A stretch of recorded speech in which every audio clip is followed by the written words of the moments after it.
Assalamualaikum warahmatullahi wabarakatuh. Innal hamdalillah nahmaduhu wa nasta'inuhu wa nastaghfiruh wa na'udzu billahi min shururi anfusina wa min sayyiati a'malina. Man yahdihillahu fala mudilla lahu wa man yudlil fala hadiya lahu. Asyhadu an la ilaha illallah wahdahu la syarika lahu wa asyhadu anna Muhammadan 'abduhu wa rasuluh. Ya ayyuhalladzina amanu taqullaha haqqa tuqatih wa la tamutunna illa wa antum muslimun. Ya ayyuhan nasu taqu rabbakumul ladzi khalaqakum min nafsin wahidah wa khalaqa minha zawjaha wa batha minhuma rijalan katsiran wa nisaa'a. Wattaqullaha alladzi tasaaluna bihi wal arham. Innallaha kana 'alaikum raqiba. Ya ayyuhalladzina amanu taqullaha wa qulu qawlan sadida yuslih lakum a'malakum wa yaghfir lakum dhunubakum wa may yuti'illaha wa rasulahu faqad faza fawzan 'azima. Amma ba'd, fa inna asdaqal hadithi kitabullah wa khairal huda huda Muhammadin sallallahu alaihi wasallam. Wa syarrul umuri muhdatsatuha fa inna kulla muhdatsatin bid'ah wa kulla bid'atin dhalalah wa kulla dhalalatin finnar. Jamaah Masjid Muhammad Ramadan, a'azzani Allah wa iyyakum. Alhamdulillah, kita kembali hadir dalam majelis yang mulia ini, tidak lain tidak bukan melainkan dalam rangka talabul ilmi. Semoga kita termasuk yang disabdakan oleh Nabi Muhammad SAW, man yuridillahu bihi khairan yufaqihu fid din. Barang siapa yang Allah kehendaki kebaikan, maka Allah fahamkan dia di dalam agama. Pada pekan yang lalu kita telah membahas 3 hadis dari bab salatul Aidain. Akan saya review kembali. Yang mana hadis pertama, Syekh Abdul Ghani Al-Maqdisi rahimahullah ta'ala menyebutkan hadis dari Abdullah bin Umar radhiyallahu anhuma. Dia mengatakan, kana Nabi sallallahu alaihi wasallam wa Abu Bakrin wa Umar yusalluna al-Aidaini qabla al-khutbah. Adalah Nabi sallallahu alaihi wasallam, Abu Bakar dan Umar salat Id, salat 2 Id ya, sebelum khutbah. Yang mana pada hadis ini menunjukkan bahwasanya pelaksanaan salat Id dilakukan sebelum khutbah. Berbeda dengan pelaksanaan salat Jumat yang mana ada pensyariatan khutbah juga di dalamnya, tetapi dilaksanakan sebelum salat. Kemudian pada hadis kedua, Anil Bara' bin Azib radhiyallahu anhu maqal, dari Al-Bara' bin Azib, semoga Allah meridai keduanya, dia mengatakan, khatabana Nabi sallallahu alaihi wasallam yaumul adha ba'da shalah. Nabi sallallahu alaihi wasallam berkhutbah kepada kami pada hari Adha setelah salat. Faqala man shalla salatana wa nasaka nusukana faqad asaba nusuk. Barang siapa salat seperti salat kami dan nusuk atau berkurban seperti kurban kami, maka dia telah sesuai dengan kurban yang disyariatkan. Wa man nasaka qabla shalah fala nusuka lahu. Barang siapa menyembelih sebelum ditunaikan salat Id, maka tidak ada pahala nusuk atau berkurban baginya. Faqala Abu Burdah ibnu Niyar halal Bara bin Khalalun Al-Bara ibn Azib. Abu Burdah bin Niyar yang mana dia adalah paman dari jalur ibunya Al-Bara bin Azib bertanya, ya Rasulullah, ini nasabtu syati qabla shalah. Sesungguhnya aku menyembelih binatang sembelihanku sebelum sholat. Wa araftu anna al-yawma yawmu aklin wa syurbin. Dan aku sebenarnya tahu bahwasanya hari ini adalah hari makan dan minum. Wa ahbabtu an takuna syati awwala ma yudhabbahu fi baiti. Dan aku suka kalau hewan sembelihanku adalah yang pertama kali disembelih. Sehingga Abu Burda bin Niyar berinisiatif menyembelih terlebih dahulu. Fadhabahtu syati wa taghattaitu qabla an ati shalah. Maka aku sembelih kambingku dan aku makan dengannya sebelum datang ke salat.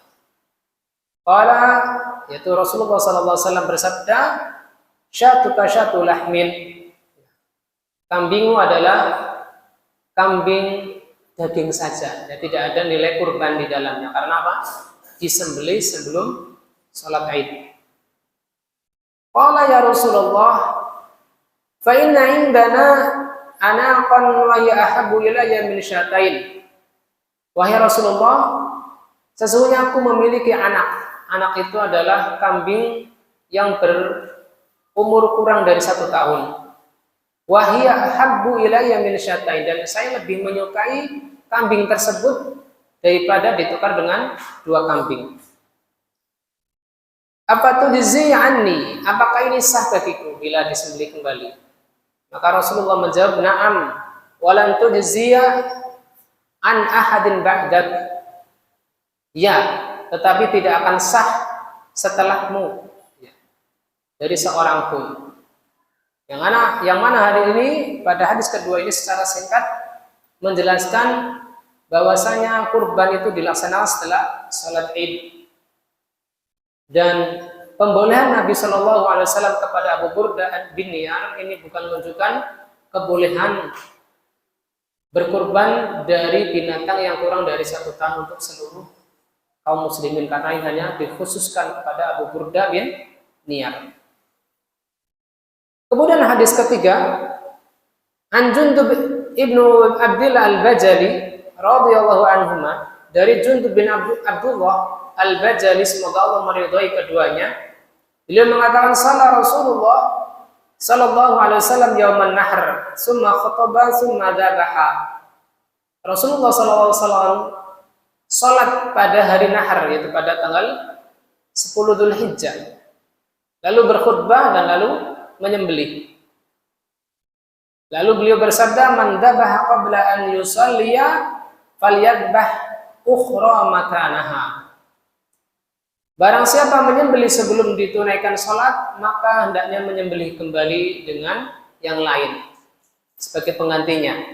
Wa man lam yadbah falyadbah bismillah. Dan barang siapa yang menyembelih, maka sembelihlah dengan menyebut nama Allah Subhanahu wa ta'ala. Ada satu faedah yang saya dapatkan dari Ustadzuna Abu Ya'la Qurnaidi hafizahullah ta'ala, di antara bacaan yang dibaca oleh pejagal, ya, kambing atau sapi, hendaknya dia membaca bismillahirrahmanirrahim, Allahu akbar, Allahumma hada minka walaka. Ya Allah, ini adalah darimu dan untukmu. Hal ini memberikan faidah bahwasanya orang yang berkurban menghindar dari sikap ujub, berbangga, ini kurban saya terbaik, kambingnya paling gemuk dan seterusnya. Tetapi Allahumma minka, Allahumma hada minka, ya Allah ini adalah darimu, sebagai karunia Allah Subhanahu wa ta'ala semata. Ya. Kita mengembalikan segala kenikmatan kepada Allah Subhanahu wa ta'ala. Walah kadang ini juga berhak untukmu. Allahumma hadihi anni wa an ahli baiti. Dan kemudian dibaca doa setelahnya adalah, ya Allah, ini adalah dariku dan dari keluargaku. Hal ini menunjukkan bahwasanya yang berkurban adalah yang membayarkan atau yang membeli kambing tersebut. Tidak disyariatkan bahwasanya setiap orang bergantian setiap tahun. Misalkan tahun ini adalah saya, tahun depan istri saya, tidak. Tetapi misalkan dia memiliki uang, misalkan istri memiliki uang sendiri, maka tidak mengapa menyembelih untuk namanya sendiri.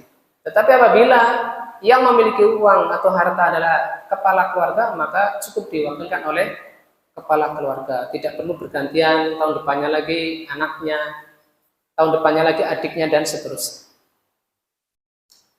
Baik, kita masuk ke hadis malam ini, hadis keempat atau hadis ke-141.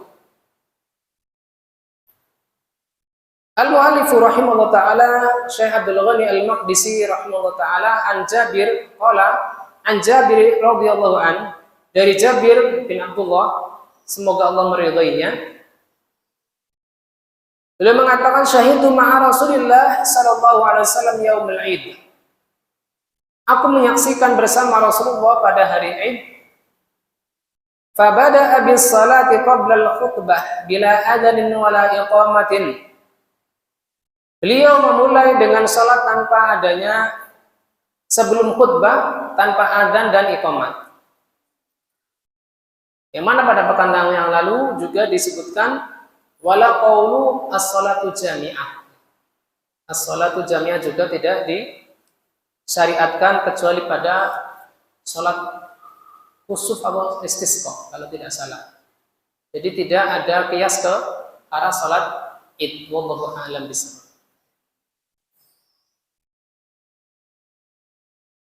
Summa qama mutawakki'an ala Bilal. Kemudian setelah salat beliau berdiri dengan bersandar kepada Bilal. Fa amara bi taqwallah wa hasa ala ta'atihi. Kemudian setelah beliau memulai muqaddimah, beliau memerintahkan untuk bertakwa, memerintahkan kepada jamaah untuk bertakwa kepada Allah dan memotivasi untuk menaati Allah Ta'ala. Wa wa'adhan nasa wa dzakkarahum tsumma madha hatta atan nisa. Beliau menasihati jamaah, mengingatkan mereka bil wa'di wal wa'id, dengan janji dan ancaman Allah Subhanahu wa taala. Wa dzakkarahum bil wa'di lil hassi 'ala tha'ah. Nabi sallallahu alaihi wasallam mengingatkan jamaah atau para sahabat saat itu dengan janji Allah agar mereka bersemangat untuk melaksanakan ketaatan. Dan sebaliknya mengingatkan mereka dengan ancaman Allah agar mereka tidak bermudah-mudahan jatuh kepada maksiat. Kemudian setelah selesai, Nabi menuju ke jamaah wanita, fawa'adhuhunna wa dzakaruhunna. Beliau menasihati mereka dan mengingatkan mereka.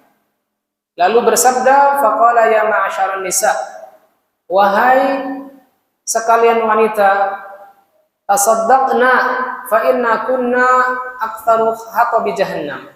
Bersedekahlah kalian, ya, bersedekahlah. Nabi SAW menyuruh para wanita agar gemar bersedekah. Fa inna kunna aktsaru hatabi jahannam, karena sesungguhnya kalian itu kebanyakannya adalah kayu bakarnya api neraka. Faqamat imra'atun min sitatin nisa, maka ada seorang wanita berdiri di tengah-tengah safnya para wanita. Saf'a'ul khaddain, yang kedua pipinya itu hitam dan pucat. Faqalat lima ya Rasulullah, lalu bertanya kepada Rasulullah, kenapa wahai Rasulullah? Maksudnya apa? Kenapa kebanyakan dari kami kalangan wanita itu hatabi jahannam, menjadi kayu bakar atau bahan bakar api neraka. Yang mana hal ini dibolehkan, ada mukhatabah atau perbincangan antara jamaah dengan khatib, yang mana 2 pekan yang lalu sudah kita bahas kebolehannya. Faqal li'anna kunna tuksirnal asyaka, karena sebabnya adalah kalian banyak mengeluh, ya, asyaka. Wa takfurnal ashir, dan banyak mengkufuri suami. Qal faja'alna yatasaddaqna min qulyihinna. Maka Jabir mengatakan wanita pada saat itu, jamaah wanita itu bersedekah dari perhiasan mereka. yulqina fi sawbi Bilalin min aqritatihinna, yang mana mereka melemparkan dari pada bajunya Bilal yang dipakai untuk menampung sedekahnya para jamaah wanita ini dari aqritihinna. Aqritihinna itu adalah urut, yaitu wa huwa yu'allaqu bi syahimatil udhun, yaitu berarti apa? Anting-antingnya. Bersedekah dari anting-antingnya dan wa khawatimihinna, dan dari cincin mereka. Termasuk di sini adalah gelang dan seterusnya. Rawahu Muslim wal Bukhari.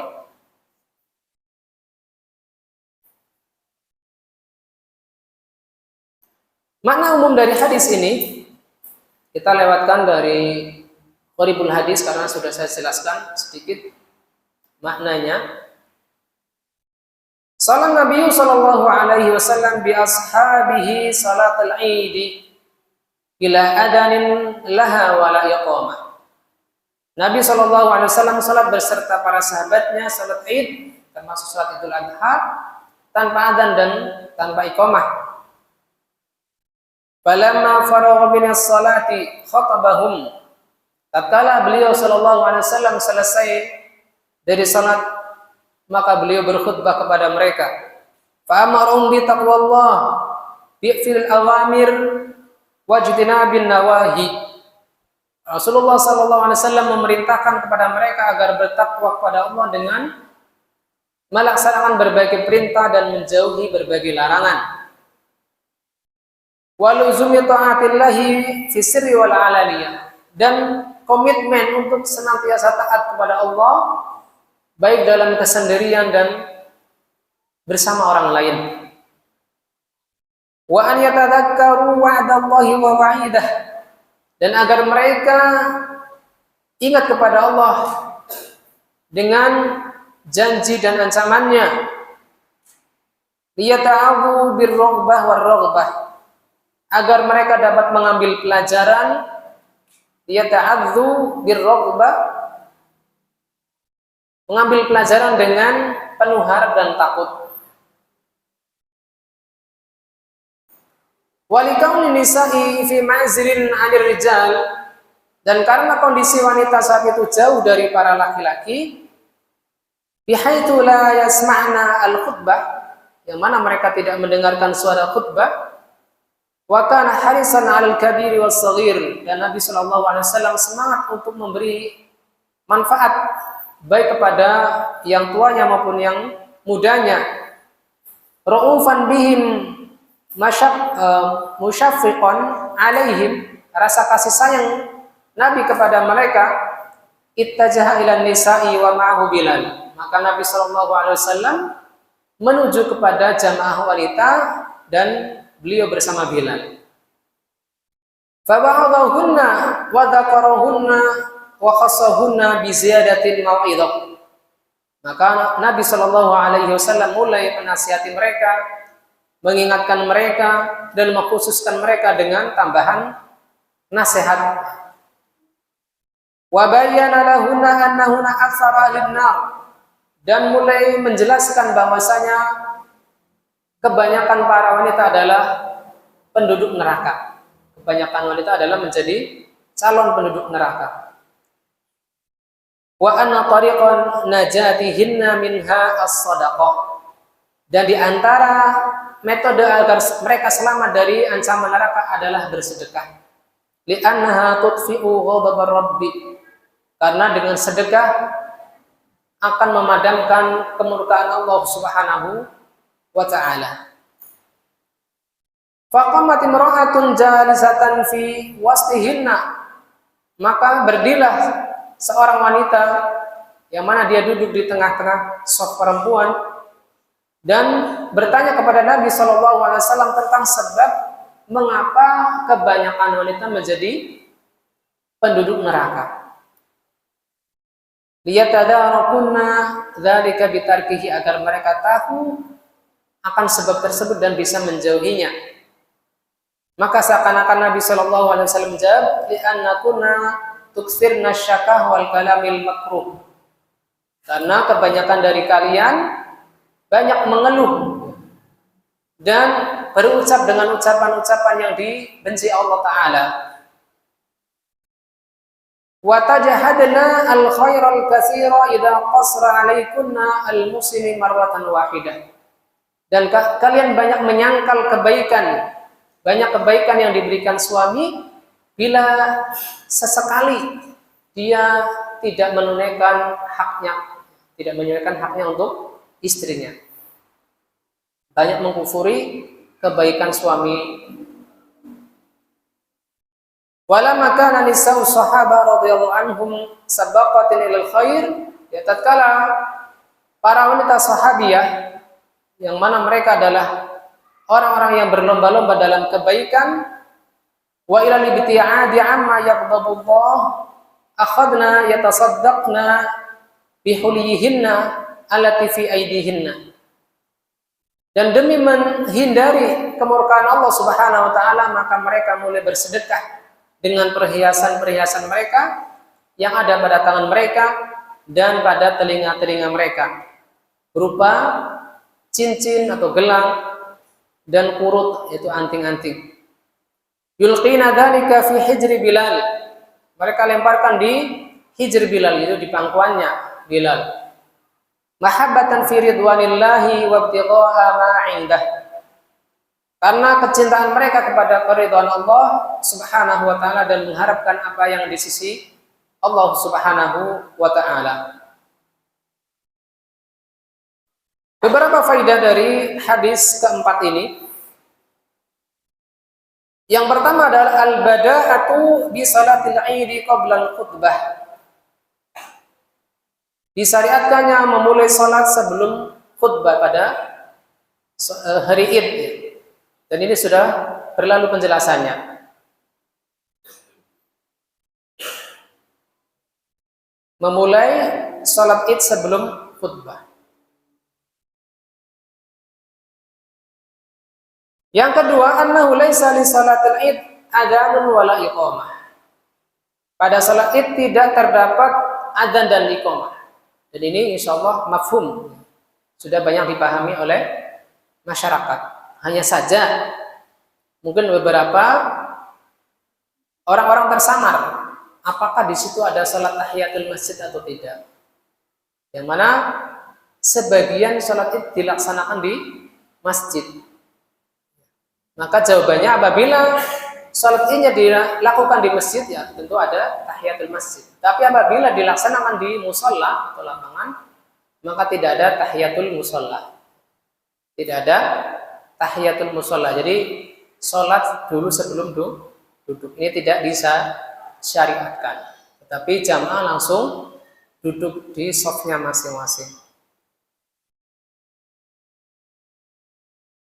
Faidah ketiga, istihbabu qaulul khatib qa'iman. Disunahkan kondisi khatib dengan berdiri. Ini dalam madzhab Hambali. Disunahkan kondisi khatib dengan berdiri khutbahnya. Jadi apabila jenengan lihat ada yang berkhutbah sambil duduk, jangan langsung istingkar, ya, langsung mengingkari, wah ini enggak benar nih, enggak sah. Ternyata di sini ada istihbab, disunahkan. Sehingga apabila mungkin kondisi khatibnya sakit, maka tidak mengapa dia berkhutbah dengan duduk.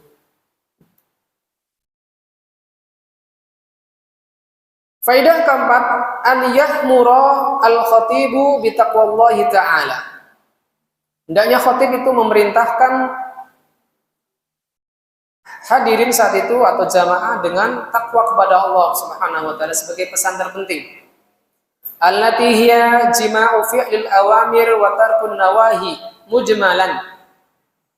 Yang mana takwa adalah kumpulan berbagai ketaatan dan meninggalkan berbagai larangan secara umum atau global. Summa yufassilu min dzalika ma yunasibul maqam. Kemudian merinci isi ketakwaan tersebut sesuai dengan temanya. Ya. Misalkan tema Idul Fitri, maka berkaitan dengan hal-hal terkait dengan Ramadan, terkait dengan puasa sunnah Syawal misalkan, larangan berbagai hal yang dihindari pada saat Syawal, misalkan tabdir makanan, melakukan perbuatan-perbuatan mungkar seputar hari raya dan seterusnya. Adapun berkaitan dengan hari raya Idul Adha, maka berkaitan dengan fikih kurban, kemudian bagaimana praktik ya hari tasyrik bagi orang yang tidak haji dan seterusnya. Jadi menyebutkan sisi-sisi ketakwaan, perintah-perintah dan larangan-larangan yang berkaitan dengan hari-hari tersebut. Poin kelima, tadhkiruhum biluzumit taqwa wa ta'ati lillah. Mengingatkan mereka agar melazimi ketakwaan dan ketaatan kepada Allah. Bi dzikril wa'di wal wa'idi, dengan menyebutkan janji dan ancaman Allah Subhanahu wa taala. Wal maqasidul lati dzukirat fil hadisi minal amri bi taqwallah. Dan maksud yang disebutkan dalam hadis adalah berupa perintah agar bertakwa kepada Allah. Wal hassu ala ta'atih, dan anjuran atau dorongan, hasungan, ajakan agar menaati Allah Subhanahu wa taala. Ya, walaupun mungkin tema-tema berkaitan dengan khutbah ya, khutbah Id itu mungkin berulang-ulang setiap tahun, maka tidak mengapa disampaikan kembali, karena manusia itu tempatnya lupa dan salah, sehingga hendaknya makmum tidak bosan dari mendengarkan khutbah tersebut.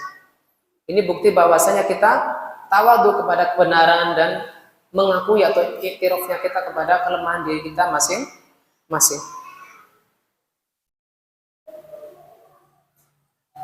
Wa tadhkiru hiya maqasidul khutbah, dan mengingatkan atau tadhkir adalah maksud terbesar dari khutbah. Wa qad addaha ba'dul ulama'i arkanul khutbah al-wajibah, dan sebagian ulama menganggapnya ya, bagian dari pesan takwa dan tadhkir ini termasuk dari rukun khutbah yang wajib ditunaikan, tidak boleh ditinggalkan, terutama pesan takwa.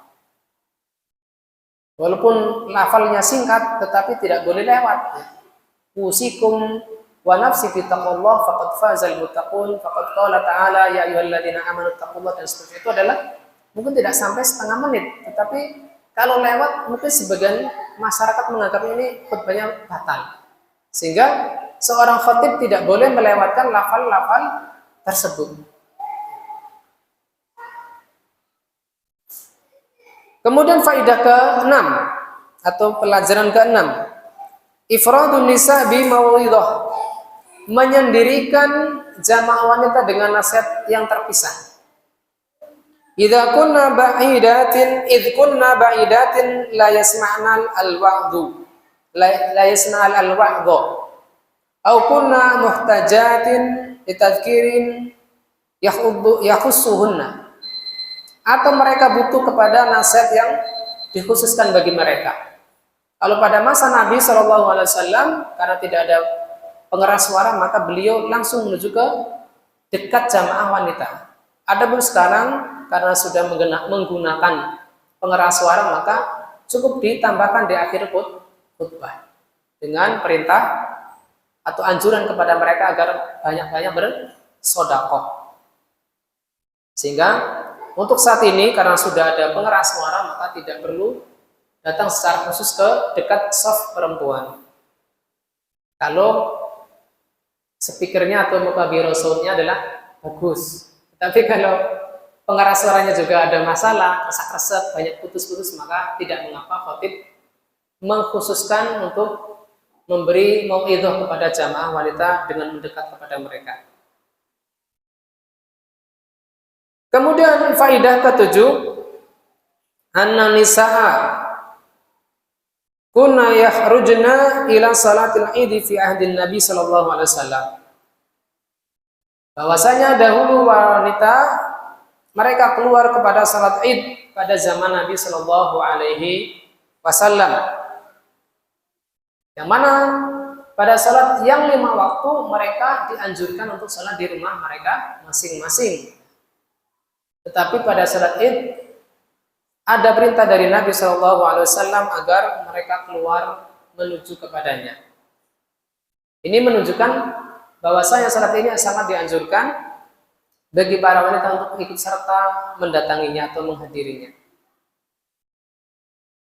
Faedah ke-8, an yatahayna anir rijali wala yukhalituhum wala yukhalitnahum fil masajid wala ghairiha. Pada hadis ini dijelaskan bahwasanya hendaknya para wanita menjauh dari jamaah laki-laki dan tidak bercampur dengan mereka, baik di masjid maupun di selainnya.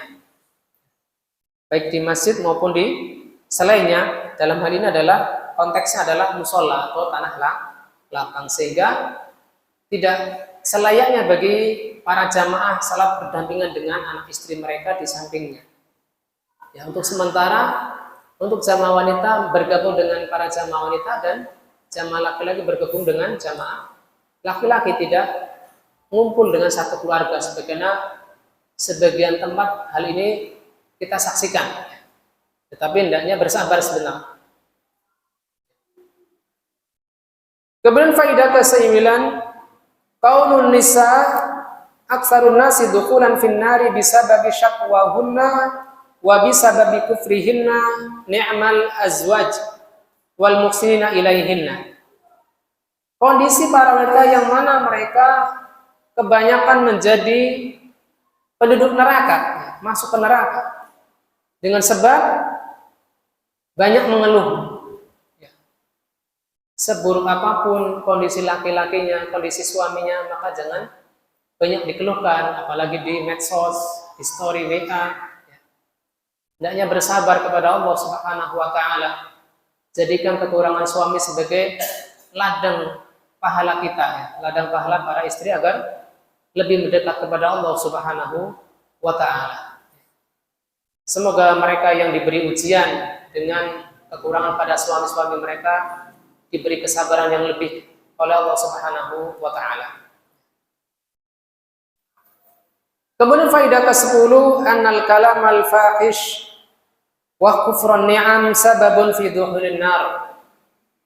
Ucapan keji dan mengkufuri nikmat termasuk salah satu sebab di antara sebab-sebab masuknya seseorang kepada neraka. Maka hendaknya kita berpikir sejenak ketika lisan kita tidak mampu kita kontrol.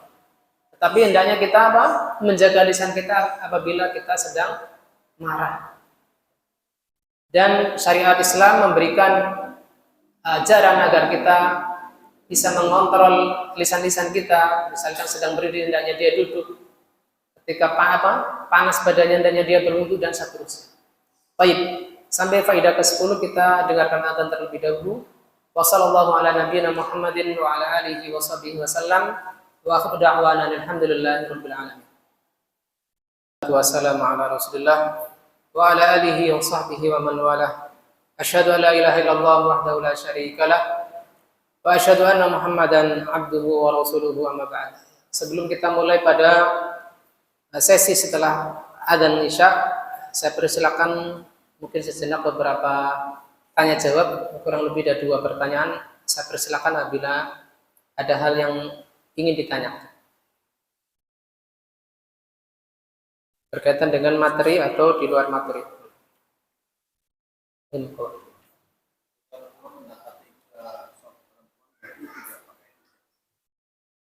Ya, tidak diriwayatkan dari asar. Ya.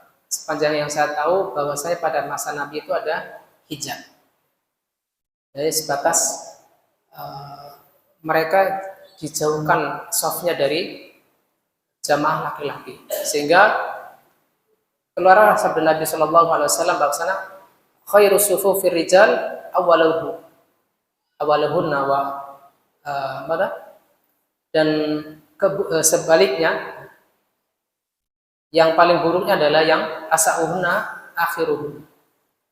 Dan sebaliknya bahwasanya sebaik-baik soft wanita adalah yang paling belakangnya. Itu apa? Karena di situ ada ihtimal bahwasanya orang-orang yang di soft belakang dari kalangan laki-laki lebih mungkin untuk melihat bagian perempuan ketika ruku ataupun sujud Allah Ta'ala. Berbeda apabila memang saat itu ada satar atau hijab, maka tidak ada tidak ada alasan dari sabda Nabi Shallallahu Alaihi Wasallam tersebut. Allahu a'lam.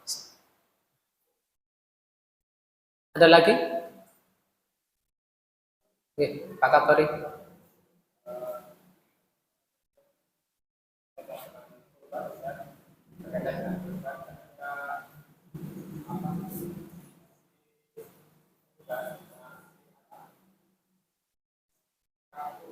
Ya, sahibul qurban.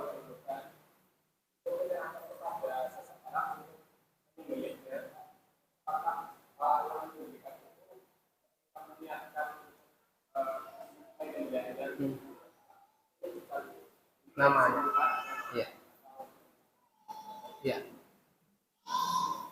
Untuk penjagal, ya, hendaknya menyebutkan namanya, ya, menyebutkan nama si pengkurban.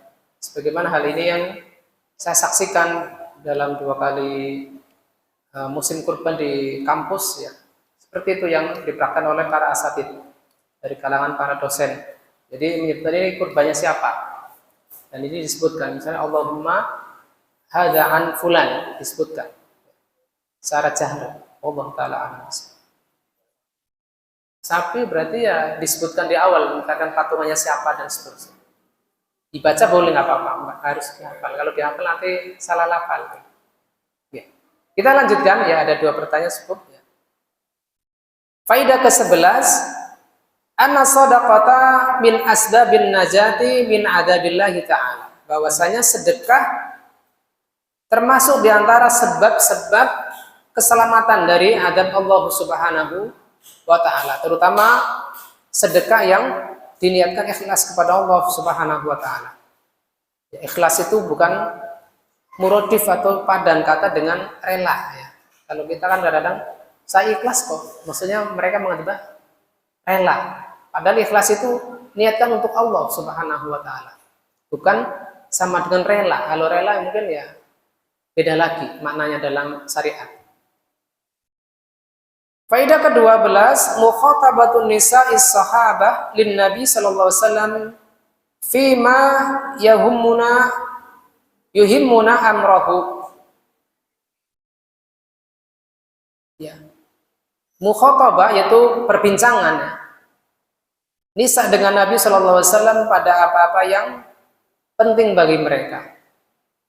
Jadi tidak terlarang berkaitan perbincangan antara laki-laki dan perempuan memang apabila berkaitan dengan hal-hal penting, yaitu dengan agama, ada permintaan fatwa dan seterusnya, tanya jawab yang berkaitan dengan masalah agama. Tapi bukan berkaitan dengan hal-hal yang menuju perkara-perkara fahisyah. Dan Nabi SAW terjaga dari hal tersebut. Bahkan ketika Nabi SAW berbincang-bincang dengan istri beliau ketika i'tikaf, ketika ada sahabat Nabi yang diperkirakan akan buruk sangka kepada Nabi SAW, maka beliau jelaskan agar tidak terjadi salah paham dan tuduhan yang tidak baik kepada Nabi SAW. Sehingga apa? Walaupun dalam hal ini dibolehkan antara laki-laki dan perempuan berbincang-bincang, bukan berarti berluas-luas dalam segala hal yang dapat menimbulkan kecurigaan orang lain, maka hendaknya kita hindari. Kemudian yang ke-13, fiqhu nisa'is sahabah wa fahmuhunna. Fikihnya, ya, kepahaman para sahabat wanita dan kepahaman mereka, fikih dan kepahaman mereka terhadap agama. Li'anna hadhihi al-mutakallima lima qala lahunna Nabi sallallahu alaihi wasallam innahunna aktsaru ahlin nar. Tatkala Nabi Shallallahu Alaihi Wasallam bersabda, sesungguhnya mereka, yaitu para wanita, kebanyakan menjadi penghuni neraka. Fahimat anna hadza laisa zulman minallahi wa hasya. Mereka paham bahwasanya sabda Nabi Shallallahu Alaihi Wasallam tersebut bukan termasuk dari kezaliman Allah Subhanahu Wa Taala. Tidak protes. Loh, kok kebanyakan kami rata-rata menjadi penghuni neraka? Tidak. Tidak merasa terzalimi atau terkurangi haknya. Wa inna ma bisababil dzunub fasa'alat an hadzal sabab al-mujib lahunna dzalika. Hanyalah sebab mereka menjadi penghuni neraka karena sebab dosa. Yang dengannya ada salah satu sahabat yang digambarkan pada pipinya apa? As-sawat wal syuhub. Pada kedua pipinya ada warna gelap dan kepucatan, yang wanita tersebut berani bertanya kepada Nabi Shallallahu Alaihi Wasallam, sebab karena apa? Bukan protes, tidak terima kalau mereka itu banyak menjadi penghuni neraka. Hal yang serupa adalah ketika Nabi Shallallahu Alaihi Wasallam menyatakan bahwasanya wanita itu setengah akal dan agama setengah dari laki-laki. Ini pun tidak protes oleh kalangan wanita pada kalangan sahabat. Minta dijelaskan maksudnya kurang akalnya itu apa, kurang agamanya itu apa.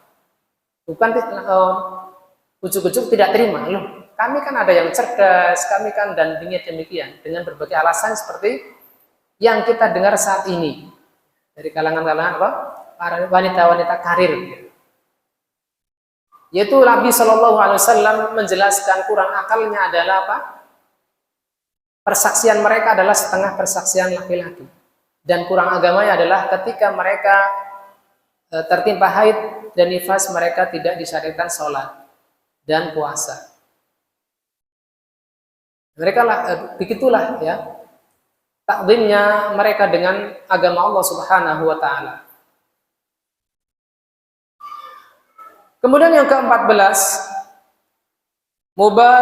mubadaratuhunna ila fi'lil khairi id asra'na ila sadaqati raghbatan wa rahabatan min Allah.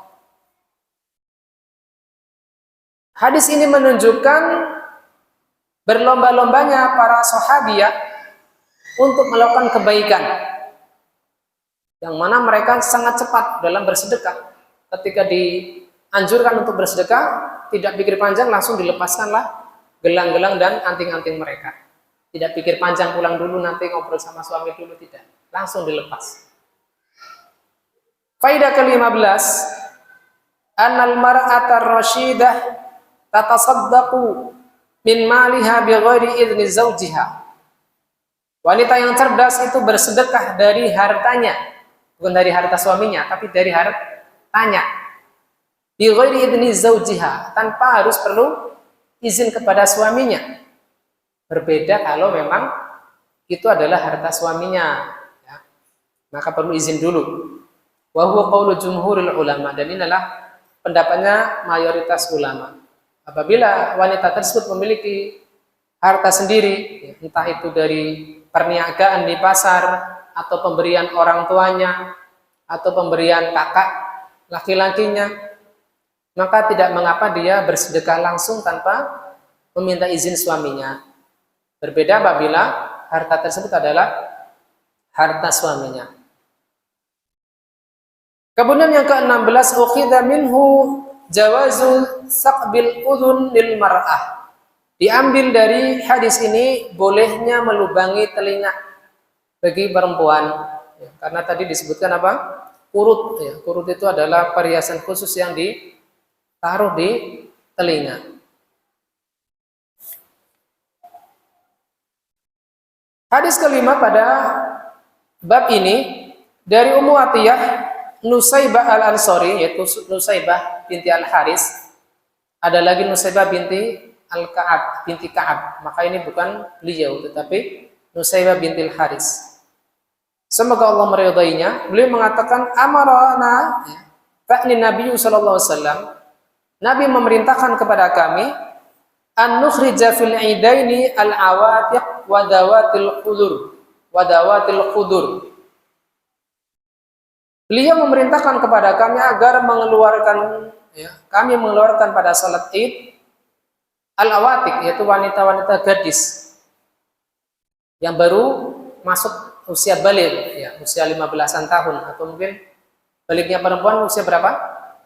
10 ya. 10 atau 11 tahun. Kalau laki-laki 15. Wa dawatul khudur, dan wanita-wanita yang dipingit. Yang dipingit itu maksudnya mungkin wallahu alam yang hendak dinikahkan, tidak boleh keluar rumah.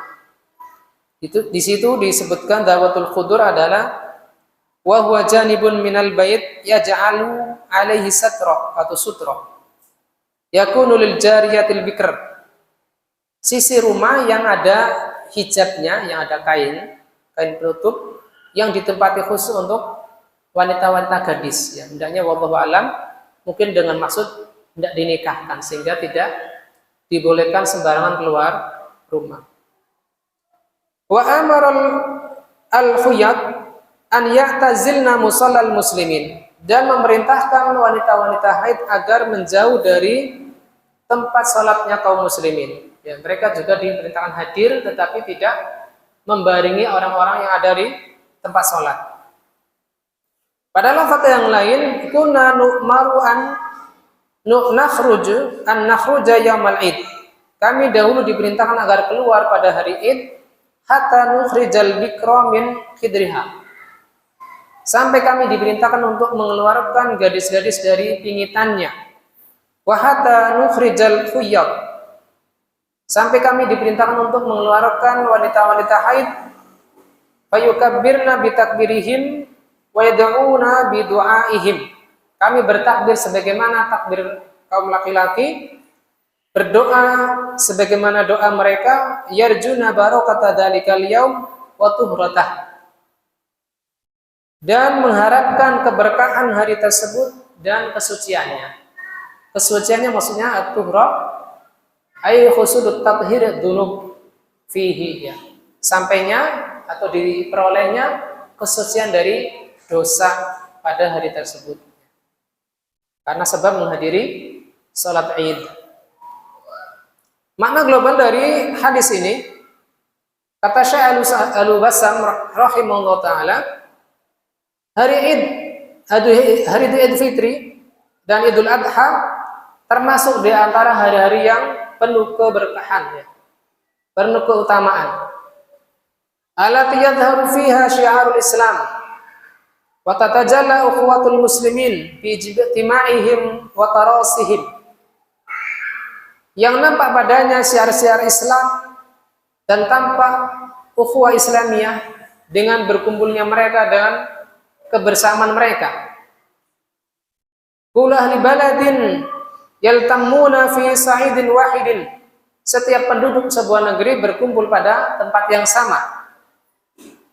Izharun li wahdatihim wa ta'alu fi qulubihim wa ijtima'u kalimatihim, untuk menampakkan persatuan mereka, harmonisnya hati-hati mereka, dan kesepakatan kalimat mereka ala nusratil Islam, kesepakatan untuk menolong Islam, wa ilahi kalimatillah, dan meninggikan kalimat Allah Subhanahu wa ta'ala, wa iqamati dzikrillah, dan menegakkan zikir kepada Allah, ya, dengan takbir, wa idharu syairih, dan menampakkan syiar-syiar agama. Fa yuhillu bihim min altafillah wa yanzilu alaihim min barakatih, maka turunlah dengan sebab tersebut anugerah dan keberkahan dari Allah Subhanahu wa taala, wa yashmuluhum min rahmatihi ma yaliqu bi lutfihi wa judihi wa ihsanih, maka mereka diliputi oleh rahmat Allah Subhanahu wa taala yang layak bagi mereka dengan kelembutan, kedermawanan dan kebaikan Allah Subhanahu wa taala. Oleh karena itu Nabi Shallallahu alaihi wasallam memerintahkan dan menganjurkan agar mereka keluar untuk menyaksikan sholat Id. Hatta alal ilti al-fatayati al-mukhaddarat. Sampai wanita-wanita yang dipingit dan wanita-wanita haid pun dianjurkan untuk keluar. Karena mereka agar memperoleh keberkahan pada hari itu tersebut.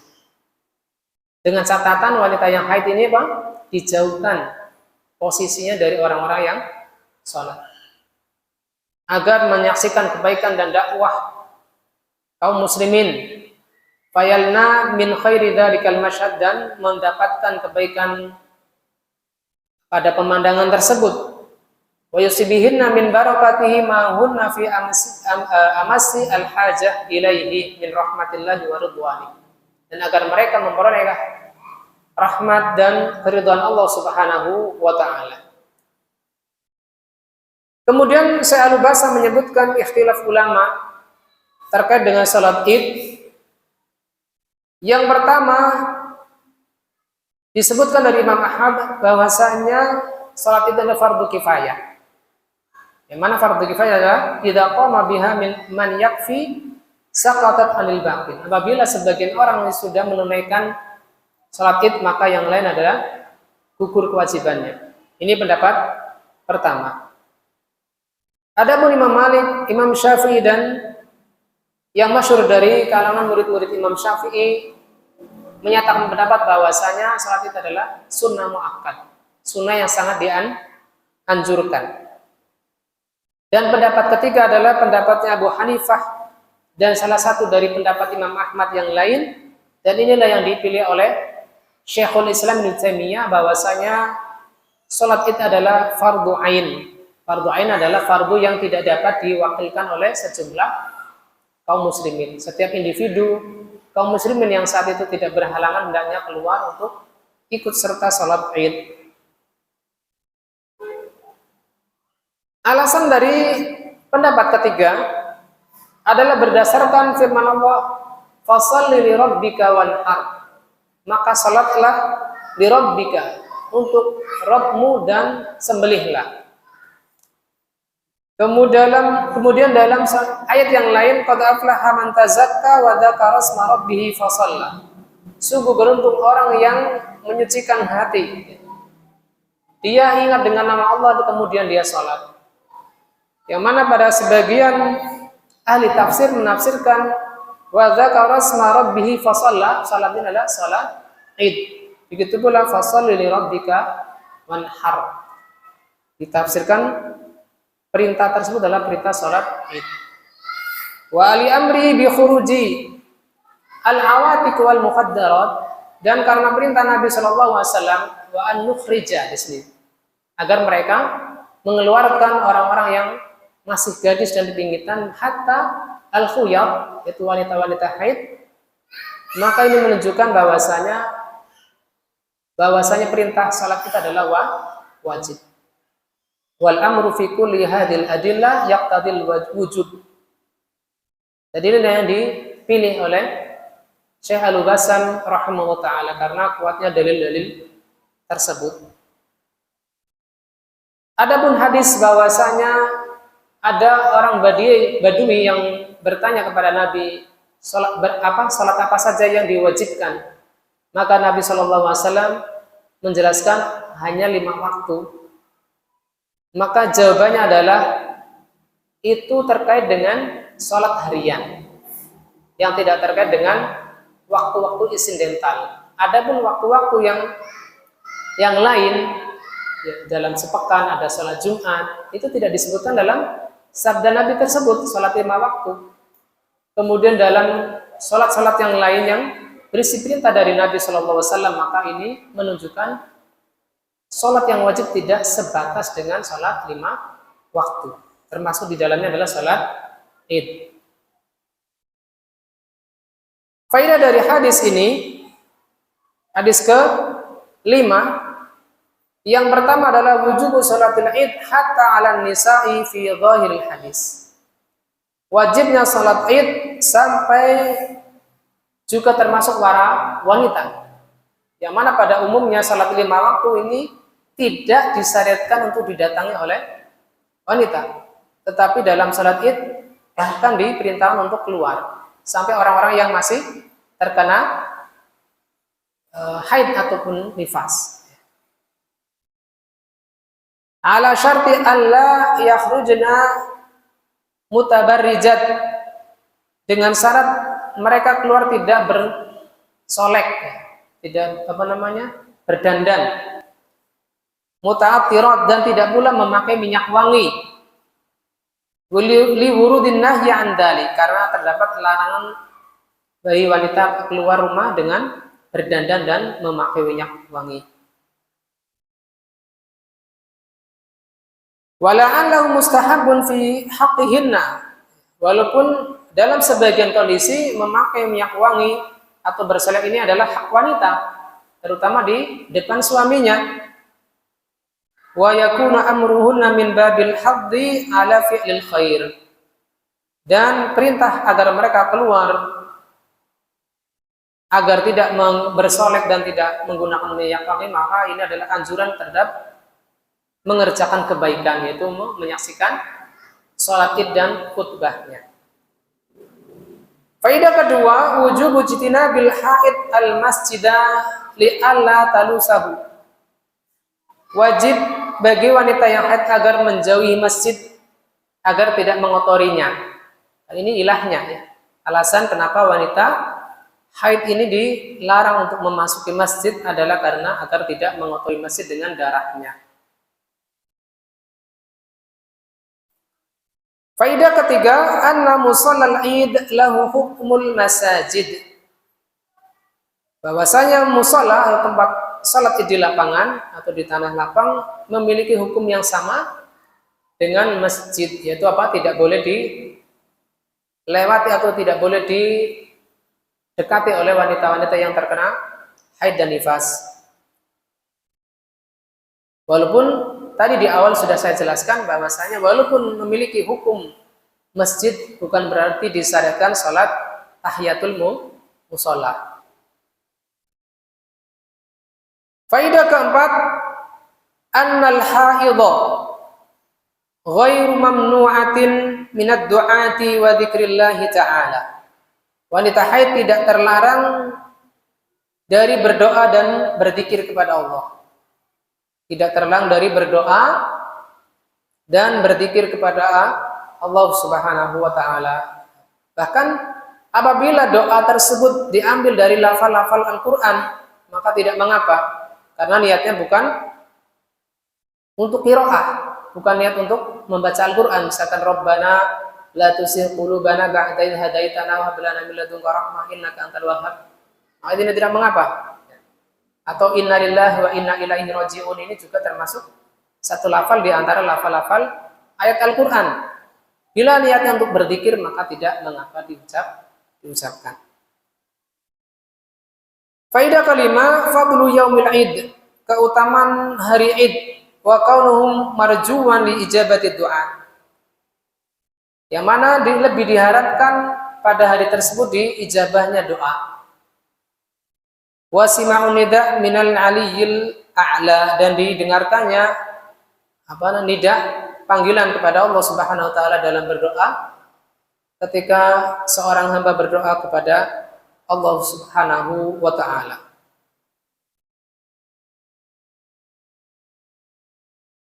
Kemudian at-takbir fil idain. Takbir secara umum saya bahas secara singkat saja, tidak saya bacakan karena waktu singkat. Takbir dalam waktu ini dibagi menjadi dua. Ada takbir mutlak dan takbir muqayyad. Takbir mutlak dimulai dari awal 1 Dzulhijjah, itu dari malam Dzulhijjah maghrib, dan dibaca umum kapan saja kecuali setelah sholat fardu. Ini takbir mutlak, dan hendaknya seorang muslim memperbanyak takbir mutlak ini.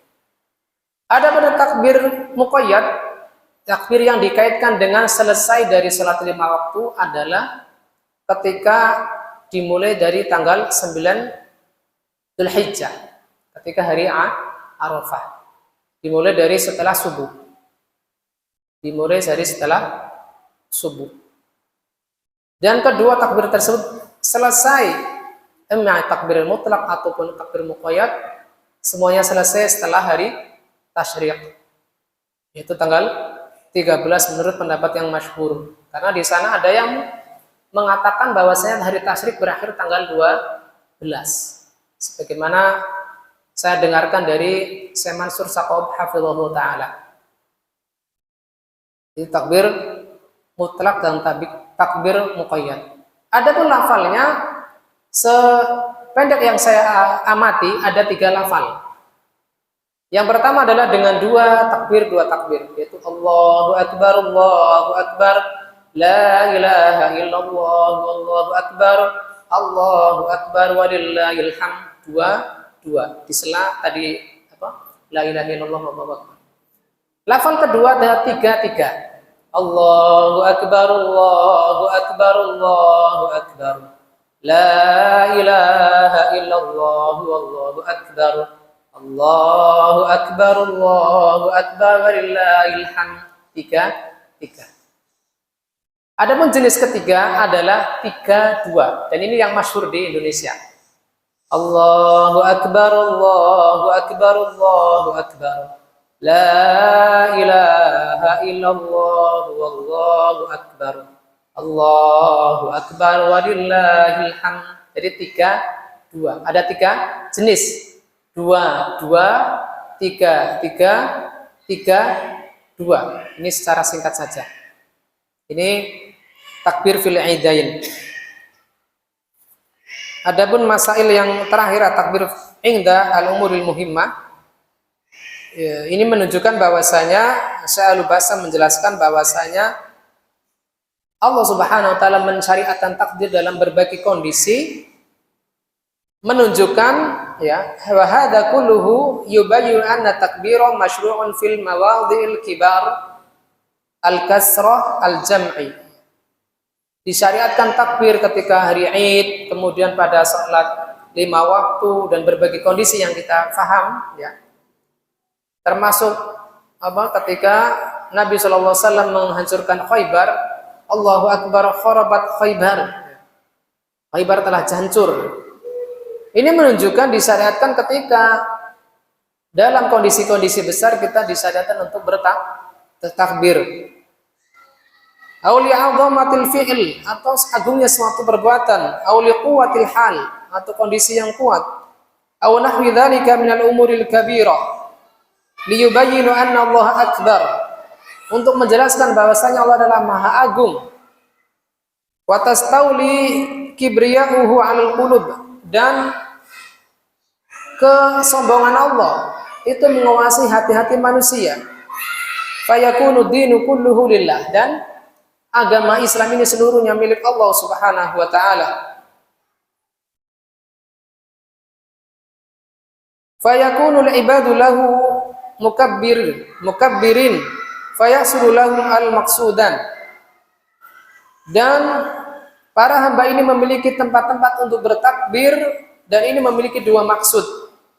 Maksud pertama adalah maksudul ibadah bi takbiri qulubihim lillah. Maksud ibadah, tujuan ibadah dengan mengagungkan hati-hati mereka kepada Allah Subhanahu wa taala. Ini maksud pertama. Dan maksud kedua, maksudul isti'anah bi inqiyadi sairil matalib li kibriyaihi. Maksud kedua adalah meminta pertolongan kepada Allah dalam bentuk khudu', tunduk kepada Allah Subhanahu wa taala dalam berbagai hal-hal yang dituntut untuk kita laksanakan,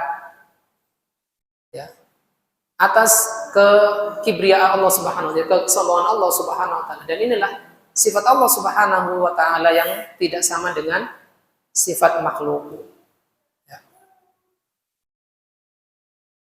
Walihada fa ini uhayyibu bi jamil muslimina an yafza'u ila takbir indama yu'jibuhum amr.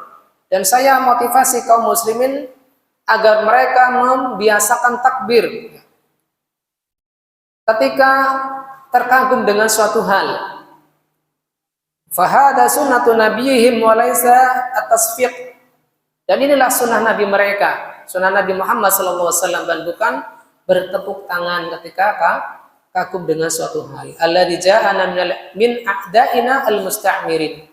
Yang mana tepuk tangan ini adalah datang dari musuh-musuh kita, orang-orang yang menjajah kaum muslimin. Wa khasatan fi ijtima'ihim wa mu'tamaratihim. Terkhusus ketika ada perkumpulan kaum muslimin dan muktamarnya, yaitu apabila ada orang yang habis pidato tepuk tangan lagi, dan itu adalah sunnahnya orang-orang non muslim. Adapun kita adalah disyariatkan agar bertakbir, tentunya dengan takbir yang tidak terlalu digemuruhkan ya. Ini tidak juga ini cuma terlafal dari lisan-lisan itu, Allahu Akbar, Allahu Akbar. Itu demikian yang bisa kita bawakan pada kesempatan kali ini. Karena waktu sudah 7:30, barangkali tidak ada tanya jawab lagi, nggih? Atau masih ada? Ya, Anda rasa tidak ada. Maka kita tutup dengan doa kafaratul majlis. Subhanakallahumma wa bihamdik asyhadu an la ilaha illa anta astaghfiruka wa atubu ilaik. Kurang lebihnya mohon maaf. Billahi taufiq wal hidayah wal minkum. Wassalamualaikum warahmatullahi wabarakatuh.